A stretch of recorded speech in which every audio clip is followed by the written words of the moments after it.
Hi. So welcome everyone. This talk is Rage Against the IDORs, using machine learning models to detect and stop authorization bypass vulnerabilities.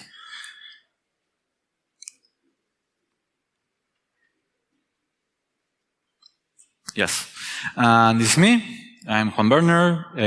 There's my Twitter and my blog post. I'm a security lead developer at Booking.com and also working as a team lead managing one of the application security teams. I usually work with application or infrastructure projects, and in particular, this is a research done on the application space. So this is a bit of the overview of the talk. I will be talking a bit about what IDORs and other authorization bypass vulnerabilities, then how we can prevent them, and also why prevention is not enough. Also, afterwards, about how can we detect these attacks and block against them. And finally, if we have enough time, a demo. So yes, IDOR. So it stands for Insecure Direct Object Reference. It's a very commonplace vulnerability, and it's incredibly risky, in particular because of the lack of technical skill needed to exploit it. There are some cases where you might want to do things like a blind IDOR, which is more technically difficult. But in many cases, we're talking about something like in this image, where you might have somebody requesting a resource for user 1000, and then they can go to access other users' resources like 1001, 1002. And this is also a very much alive vulnerability, so this is actively exploited in the wild. There's a lot of bounties for these vulnerabilities. This is not going to be so much about how to find them as an attacker, but how to actually defend against them from the defense perspective. Now, just to cover, there are other types of bypass vulnerabilities that this type of detection I'm going to talk about and protection also covers. So while IDOR can be considered some kind of horizontal authorization bypass, because you're accessing somebody else's resources, it could be also the case that you might have an authorization bypass to access a higher level authorization resource like an administrator account, or cases that you are just avoiding controls. So, for example, if you're able to act on endpoints which are not supposed to happen before some kind of check, like being able to add a phone number for an SMS before you actually pass to FA, allowing you to just add a phone number and then pass to FA, making 2FA redundant. Now, when I started looking into this, I started trying to map all the different ways that this kind of vulnerabilities could be added. So in some cases, you might have an endpoint which has an authorization check, but then the endpoint might fail or somebody might skip that check. So going there, the red parts are like attacks, and the blue parts are detections, and the darker blue are conditions. The point here is that there are a lot of different ways you can add these vulnerabilities, but there are overlaps on how you can detect them and prevent against them. So going into detail on some of them, because there are plenty, but for example, it might be a situation where a condition is ignoring a check. So in this particular code, we had some check of, is the user logged in? This is in Go. And then there's another check of, okay, can this user access the resources of the user who they're requesting? Now, there might be a condition that allows you to ignore the authorization check. And in that case, you are actually executing the same check, but you might ignore the result. This might happen if somebody changes the Boolean logic for that authorization check. And there you have like the decision tree of how this can happen, because there is some check in the endpoint and it happens, but it does not succeed, but yet you're still giving back the resource. A different situation is when you might skip the check altogether. So, for example, there might be a condition that allows you to skip. Funny enough, we just had a talk previously where one of the vulnerabilities was exactly this. There was a situation where there was a check for the path, and if the path matches a particular string, then you might actually ignore a check to see if somebody can access a resource or not. And here comes a bit of the part of the rage here, to IDORs, because it's very hard to detect them, and this is one of the particular cases for this, when there might not be a check at all. So somebody creates an endpoint that gives you back credit card information, or in this case, information that's only for friends, and they just forget to add a particular check for this. And in this situation, even doing code review, you will not realize if this is actually something that should have a check or not. So up to here, that's what we're dealing with, authorization bypass vulnerabilities, and in particular IDORs, where you reference a particular object, and that's where the direct object reference part comes in. But can we prevent against them? We can do some stuff to prevent it, at least at that layer, like, for example, enforcing random identifiers, so you cannot just guess the user ID. In the previous example, it would be very hard if it was like a 30-character string, each different user. Then you can do access control through the models, use static application security testing, but usually the issue is it enough? And that's where detection usually comes in as another layer of defense in depth. But the current ways that we have to detect these kind of attacks are very limited from the detection space. So you might have the enumeration where you realize somebody is going through different users, and you might add rate limiting, which is basically I will detect after a threshold and then block that attack. Then you might have hard-coded rules for this. But usually the big difference here is that you're looking at attempts and not actual success of exploitation, which can lead to teams getting a lot of alerts. They don't know what's going on. They don't know how to act upon them. And they can't really realize somebody has stolen data or not. And that usually leads to alert fatigue from teams. Now, how I got into this was basically around this kind of stopping the process of whack-a-mole, because after working on implementing a WAF, the big issue was this kind of attacks, and there was a team which was implementing these kind of authorization checks out of band. So every time they would find some kind of authorization check, they would recreate that out of band, and that was a very slow process, involved a lot of code reviews, case-by-case basis, and it was evident it would not scale because we had humans looking at code and trying to understand what was the authorization check needed and implementing it afterwards. So the idea was, okay, how can we actually detect this in a scalable way? So I started looking at this problem at its core. So it's a classification problem. So we need to classify if authorization checks are needed or not, or what's the result around them. The application currently uses the context to be able to classify it. And these authorization flows constantly change. So even if you do it hard-coded one by one, you will never adapt to how quickly an application can change. So here, it's the question of how can we improve from this current situation. So for one, we can really understand the request flow, what's going on each request. We can try to go from the possibility of exploitation that most current detection tools do to actual exploitation attempts. So we actually know and we alert someone when we have a vulnerability being exploited.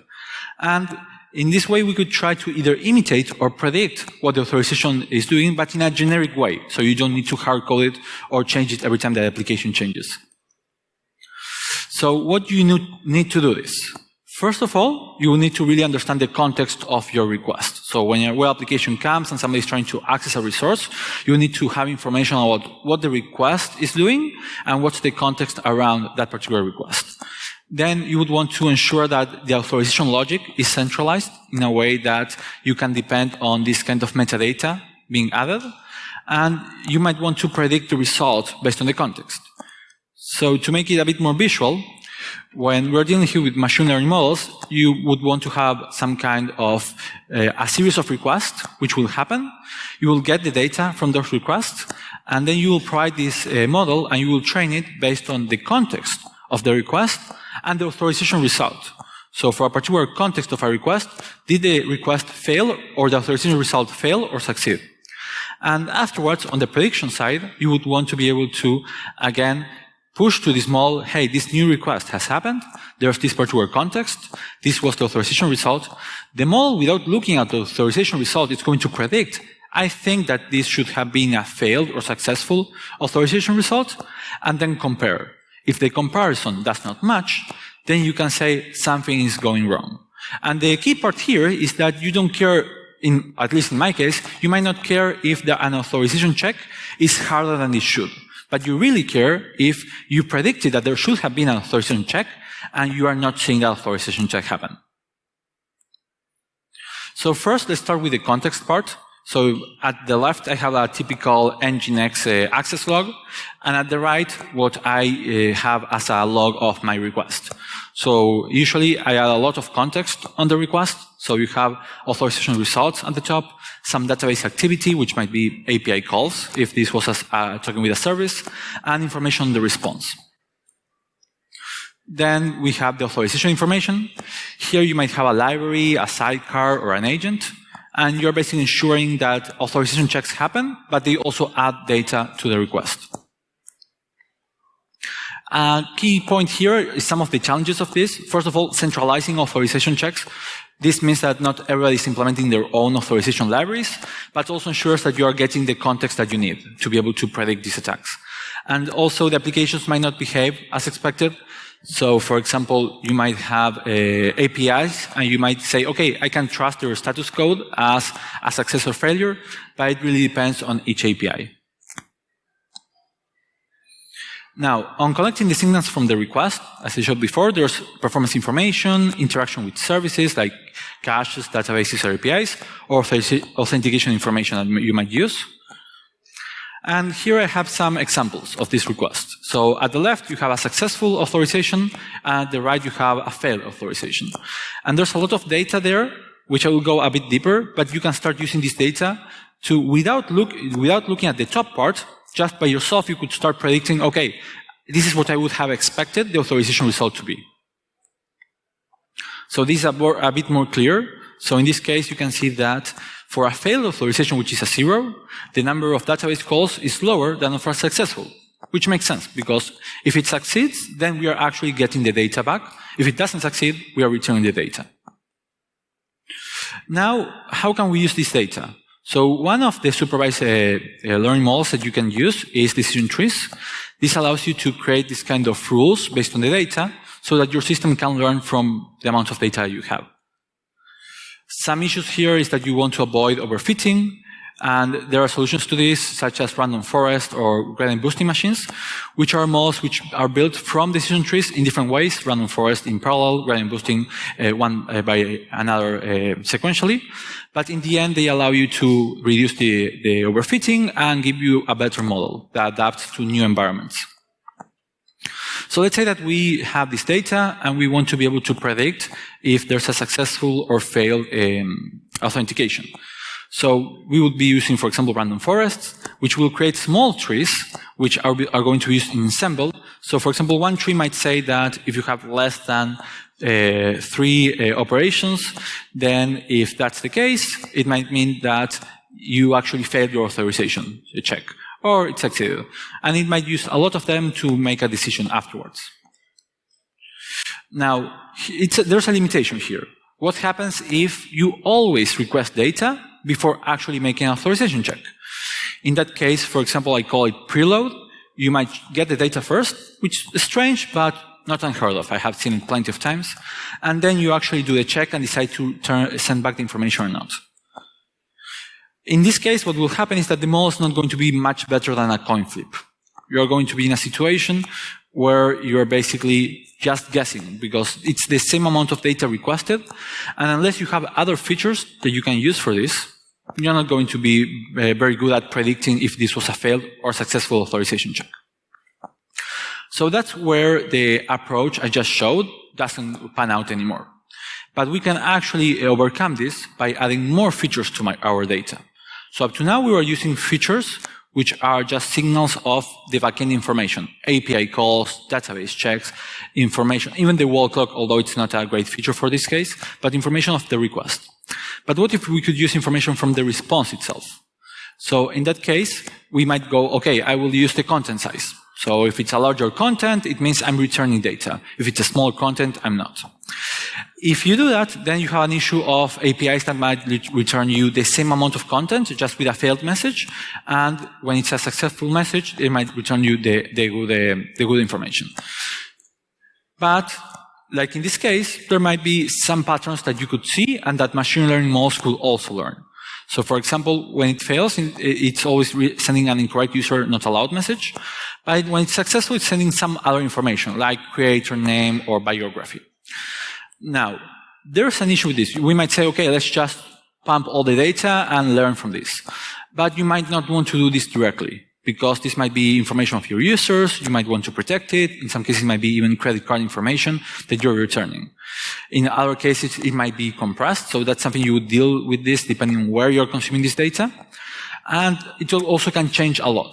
So for example, if you have translation services for every single language, your content will return. Like the key names, it's not going to be biography, it's going to be biography in a different language. A good part with that is that as long as you have enough data and a good distribution of your users, you will still be able to learn from these differences. But on the content itself, you might not want to use the content by itself. So for that, start looking at how we could anonymize this content. I came up into two most probably, there are all solutions, but the best ones I saw, one was around context-triggered piecewise hashing, which I will explain what it is. And the other one is something I just call partial hashing, but you could just consider it hashing. So first, on context-triggered piecewise hashing, this is a very cool hashing algorithm or fuzzy hashing algorithm, which allows you to, instead of just creating a normal hash, which if you change a single bit, it might change the whole hash. If you change part of whatever you're hashing, it will only change whatever local part you are changing.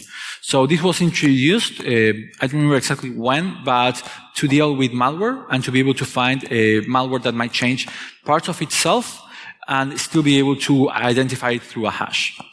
In this case, for example, you can see that the first string, what changes is just adding smarts. But since this is looking at context and finding a delimiter, which is the word cat, it can only change one part of the hash and not the whole hash. And it's going to be useful for us. So for example, if we have a whole HTML website, we can create this kind of hashes, which are going to change only on the different parts which the website or the HTML changes.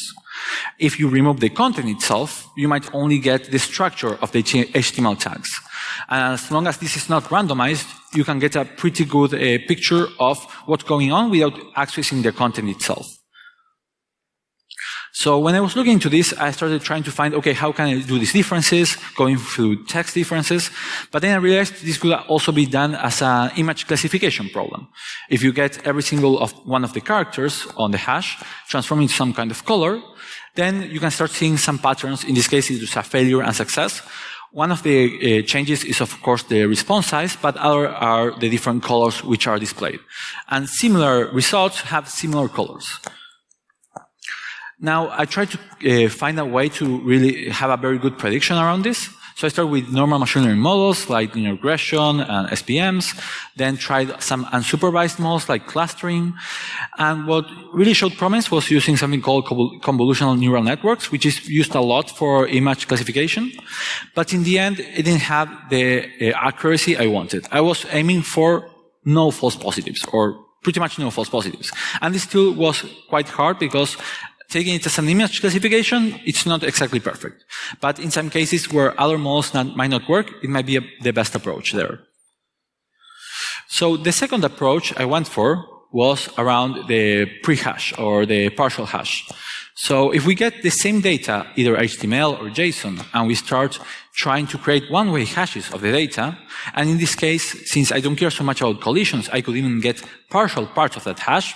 Of course, the hash would be salted, and the salted would be secret. But this will allow you to start getting some information of the data, even if you don't know, like the name biography or somebody's called Ashley. You might still be able to use that information for learning, because what you would be looking would be patterns. Are there particular words that appear more? And even if you don't know the word, just getting a hash which might have collisions is good enough. So in this case, instead of random forest, I started using gradient boosting machines. So gradient boosting machines will allow you to create these different small trees, which might learn, for example, a particular hash. If it's missing, it means that there's a correct authorization, and a different hash, if it's there, it means it was a failed authorization. So without having the actual data or knowing that a word says incorrect login, it learns from it based on the amount of data that has been fed to the machine learning model. Now, up to here, we have covered two different situations. One situation was around, okay, how can we use backend signals? and the other situation is how we can use the information of the response. But in both cases, we had something which was key, which was the actual authorization information. So we were able to say, based on the context, I can predict if this was a successful or failed authorization attempt, so that if for some reason I see that I'm returning content that looks like you passed an authorization check, but you did not pass the authorization check, or that authorization check is missing, then I have learned, okay, either there was an anomaly, because I was expecting this particular check of you can access a resource and it's not there, like in the second example I showed, or I will see a difference. I see that there was a failure on your access, but I returned you the information, or I saw enough queries to do this. So that's all information we learned from the context. But what happens when we don't have that information, as in the third case? So that's the most tricky one, because in this case, we're actually trying to go and find out, should somebody have added an authorization check here? And there is no information for us to learn, but we do have other information. So just to mention a small detail, before I was looking at different models, and each was trained on each particular endpoint, learning by, let's say, /login. In this case, I'm going to be looking at all the information from all the endpoints, so every single endpoint, and learning. So what are we going to learn? So in this case, we have the message for friends endpoint, and there was no authorization check, but we did have a request for information. In this case, for example, on the table user, the call message for friends. We returned the information. Even better, I didn't do it for this example or demo, but you could actually check, is this a column that doesn't refer to the particular users? And the same way it could be with API calls. What API calls information you're accessing? So here again, I went with random forest, but the interesting part here is that this can become very deep decision trees, because what you're trying to learn now is, based on the information that the request got, would I have expected there to be an authorization check? So if I'm getting, I'm user A, I'm requesting information from user B, based on the behavior of all the other endpoints, and the particular resource I'm requesting, like for example, this message for friend columns, or it could be some column which has private information, is this an endpoint that usually has an authorization check, or is it an endpoint that doesn't have an authorization check? So for example, you would expect that public columns, if you had a decision tree, they would find, okay, it's this particular column never has an authorization check. But there might be another column or a combination of columns which do have this kind of checks, and that's what you want to learn from this. Now, up to here, we had to build these models. Now, you can either do it as a very large model, or you can have separate models. In my particular case, for the first two situations, I decided to go with particular models for each particular endpoint, and also for each particular authorization path. By authorization path, I mean, in this example, how does the flow go of a request until you are actually returning something to a user? So, for example, it could be that the user gets logged in, and that's a failure, request finished there. Or it's a success, and in that case, it might fail, or it might succeed on the user current user check. So each of these cases are actually splitting your data into smaller subsections, and they explain you about a particular flow, what is the behavior of that particular flow. So in this particular behavior, in this particular flow, when users fail, are they requesting data from a database? Are they not requesting data from a database? And this helps on the second condition I showed of the skip check. Because if we go back to the example, you would expect that even if we talk of the example of the image path, you would expect that if you are going to access a CGI resource, and there was a failure, there was a skip on the authorization check, so it was not done at all, you would see for this particular path, which might have been, let's say, is user existing, not checking anything else from authorization, fail, you might say, oh, we're actually executing a CGI. So that would be an anomaly that your model can learn. So there's the benefit of doing per-authorization path, that you can cater for these anomalies that might not have been learned. And that would mean one of two things. Either this is a new behavior, which might happen when you're rolling a new application, not when you have the same code for 1 year or even 1 week. Or this might be someone exploiting a vulnerability. So now on the training part. One key part here is that you want to make it as representative as possible. So depending on the size of your website or application, you might get a lot more data, or you might be very constrained on the data. But if, for example, you have multiple users of multiple countries, and there is one country which is more active at one particular hour, a single hour of the day might not be enough. There is no rule on how much time you will have to depend on your data, but the key part is that you just focus on making it representative. And one thing you can do is just start watching for errors, and once those errors start disappearing, you might say, okay, my model has learned enough at this point. Then you might want to start going from the alerting to blocking to detecting anomalies. So you don't want to start from blocking at the start. And in some cases, as the one I showed for detecting columns which should have an authorization path, you might want to start with alerting only. Then you might want to adapt to new versions of the logic as they are introduced. So for example, every time that somebody is rolling out a new application, let's say they're deploying some new container image, you might want to pick up on these changes and start training a new model based on this new version of the application. So if somebody changes an authorization path, you're not going to be blocking normal users. You are actually adapting to, okay, this is the new normal.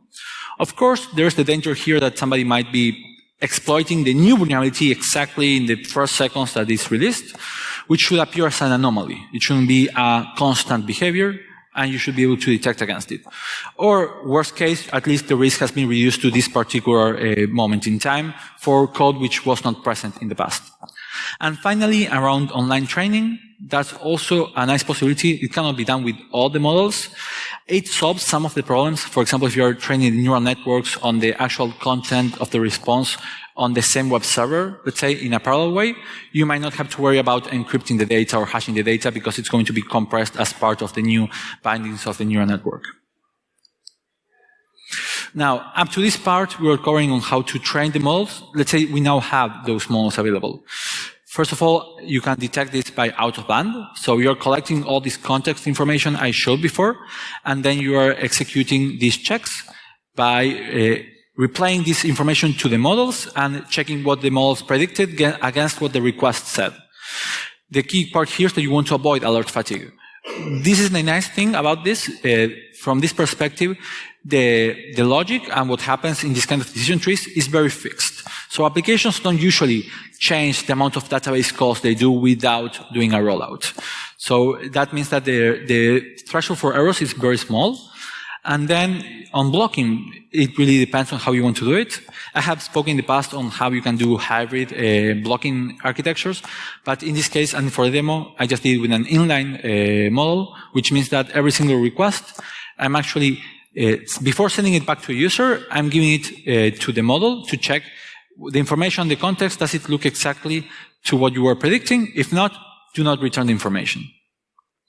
And one more comment, because I didn't have a lot of time to cover this part, but the same things I'm talking about from the read perspective, like reading databases, you could implement it on the write perspective. So, for example, there was a paper from Facebook on invariant detection that they did using their graph database. And one thing they do is they try to, in a very different way, but they try to replicate authorization checks. So not predict them, they actually run them again before their graph database, if I remember correctly. In a way, we're not going to do that, but what you can do is you can hook into the write calls. So even if it's a service call to an HTTP service or a write to the database, and execute the same logic.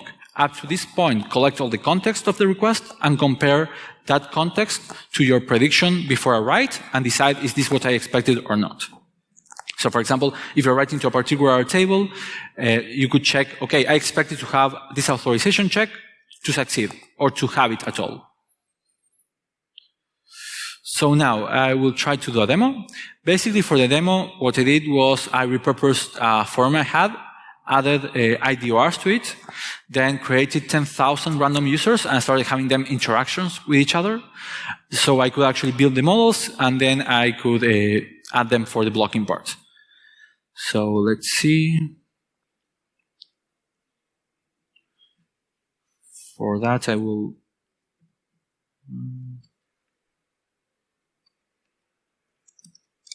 go to a website. Oh, of course. Yeah, I have it here. So I built a domain for this. So this is a normal website, it's a very small forum where you can go and you can get some post and then you can access the data. So in this case, I will just grab a random user, like this one. And I can log in as the user. Of course, it's a very simple password, but it's fine. And now, what I'm going to do is I will also grab another user. So first, as the normal user, I will go to my profile and check my information. Okay, everything's there. But what if I try to do an IDOR? So we'll try to access based on the username. So now it doesn't work. Fine, there was an authorization check. But if we add the ignore auth parameter,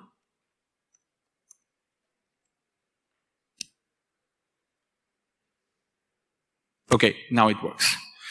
Now we got a message below, basically because I have the detection mode on for this. So basically there was a model which was running, and that model checked, hey, is this the prediction I had? And if not, the prediction would be, oh, wait, I will try to put this up here. So,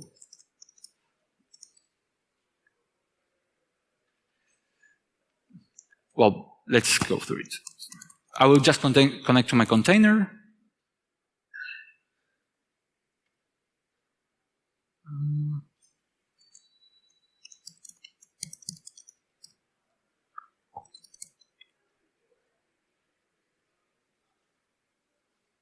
And I will check the logs so you can see the information that just happened. So as I showed before in the logs, here we had just one request to the other user, and the authorization failed. Yet, we were able to get all this information. And that's why the model actually learned from it. It realized, okay, this was not what I expected. So, for example, if I now change the mode to block,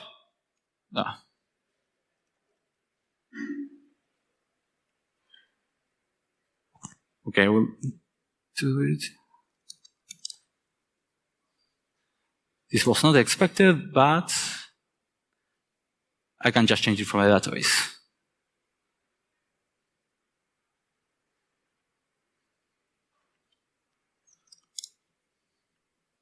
So now if we go to our website, everything works. Yes, it doesn't work anymore. So you're not getting the data anymore. Basically what's going on here is that based on this information, now the model executed, checked this, and realized, okay, this was not what I expected. So if we compare before, this was the previous one, when we were not adding the ignore auth check. So just by looking at the request, it also failed, but it's obvious that we did not execute the data, the request that we wanted. So from here, you can realize that this context, and in a way, if you think about the keynote, how we're talking about the different organizations and they use the metadata, we're using the metadata of our request to learn from them and to predict what should happen. What do we want it to happen? And the key part with this authorization bypass vulnerabilities, so it could be with an IDOR, or it could be with something like a vertical privilege bypass, they always have some connection to a context. So if you are able to access as a normal user a resource of an admin, and you are logging information of is this user an admin or not, you will realize we have a user with a particular security clearance, which is accessing a resource where every single user that accessed always had a higher security clearance. So in a way, you can treat this as an anomaly detection or a basic way of just blocking whatever is not expected. So you are enforcing learned behavior from the application.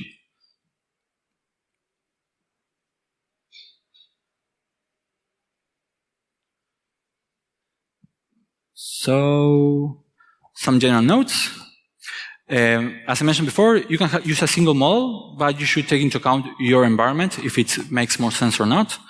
Then these tackling flaws that can lead to authorization bypass vulnerabilities. Is going to allow you to be able to detect these anomalies, but also learn a lot about your context and your application. Because this really helps you map how your application works, the different ways it might behave, and in a way this is information that most people, even developers, do not fully understand of the product, especially if it's a product that has been hacked on by different people over and over again. And I mentioned on the API status code, and as a general note, what I would take from this is that we have a lot of information on our request. It's not normal for people to actually use it, but it's very valuable. And if there's something that machine learning models excel at, is by getting a lot of information and learning from it. And if you think about all of our security, at least in application security, what we're trying to achieve is that applications continue to behave as we expect them to behave. And in most cases, this is going to be in the correct way of behaving, or the normal way of behaving. So that's information that you can leverage to be able to detect this, not just authorization bypass, but other types of vulnerabilities. So yeah, you can find me on Twitter, and if I have any questions, this is a good moment, or just send me or find me somewhere. So yeah, thank you very much.